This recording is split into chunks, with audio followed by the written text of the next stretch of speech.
because to buy their product is to support their stance and to support the owner who has been steadfast and remaining insensitive in terms of changing the name.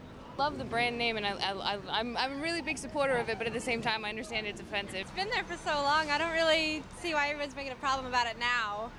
I don't know, I think it's fine as long as it doesn't offend too many people. Most people aren't offended by it. I think they should drop the name Redskins. It's long overdue. They should call them, the Washington Warriors or something like that. Fan for life. You know what I'm saying? It ain't nothing wrong. I mean, it's all in fun.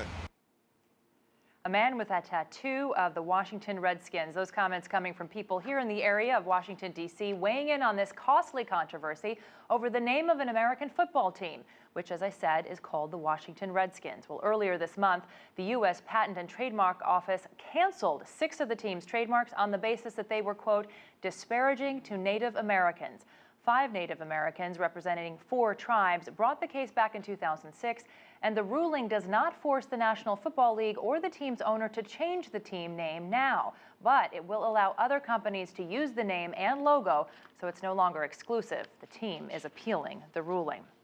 Well, here to weigh in on the controversy and what it could mean to the team and the league's bottom line is Mark Gray, a local sports analyst here. Thanks for coming in, Mark. Thanks for having me. In fact, you've got some of the products right here, which is an interesting part of this case. These products, because they were made recently, are not going to be affected. Yeah, these are what they call licensed NFL products. And, when you start looking at this deal about the trademark thing, as far as black market products coming out, you can go in Southeast right now to various ad hoc stands in town, and you will see all kinds of stuff that's been made on the black market, if you will, for years. So I really think the trademark ruling, while it sounds like it has some teeth to it, does a lot more from a public relations standpoint by illuminating it, putting it under a greater microscope, and perhaps putting more pressure on the organization to really take a more substantive look at how politically incorrect the professional football franchise's name is in the nation's capital.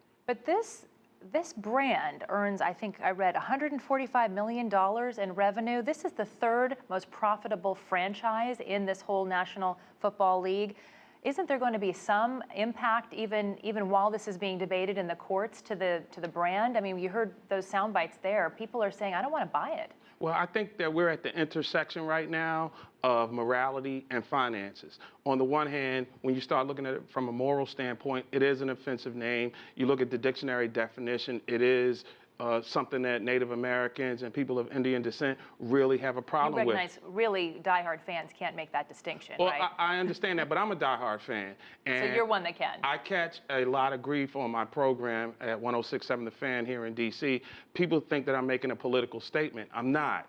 It's very uncomfortable for me to use the proper name of the franchise when I know that it offends people. But to your greater point, there's a 800-pound gorilla in the room, if you will, coming up in September when the Securities and Exchange Commission is supposed to look at the value of FedEx as it relates to Washington's, their sponsorship of the football team. I think that that's really what we have to pay close attention to right now, because if the SEC says that the stock value is being adversely affected by this controversy, I think you'll see a significant change, because Daniel Snyder understands how to market a franchise. This is the 8th most profitable sports franchise in the world, ranks right up there with the likes of Manchester United and some of the great European football teams as well. So you have to understand that sports in America is driven by the dollar sign. We wouldn't have had the systematic change with the Los Angeles Clippers had it not been for the corporate sponsors not wanting to be associated with a racist owner. And I think that's what we're looking to play out here in D.C. But we should mention the owner, Dan Snyder, says he won't change the name. And we're seeing polling that says that 70% of Washingtonians think that the team should not change the name. So this intersection between public opinion and business, I mean, it seems to me you could almost have a situation in which there's a run on the merchandise if they do change the name, because people want to get it before it goes away. But you'd have enough of a chance in 2 years, from some of the business analysts that I've researched about, in approximately 2 years, you'd sell off all the current merchandise that's out. Then you could rebrand the team.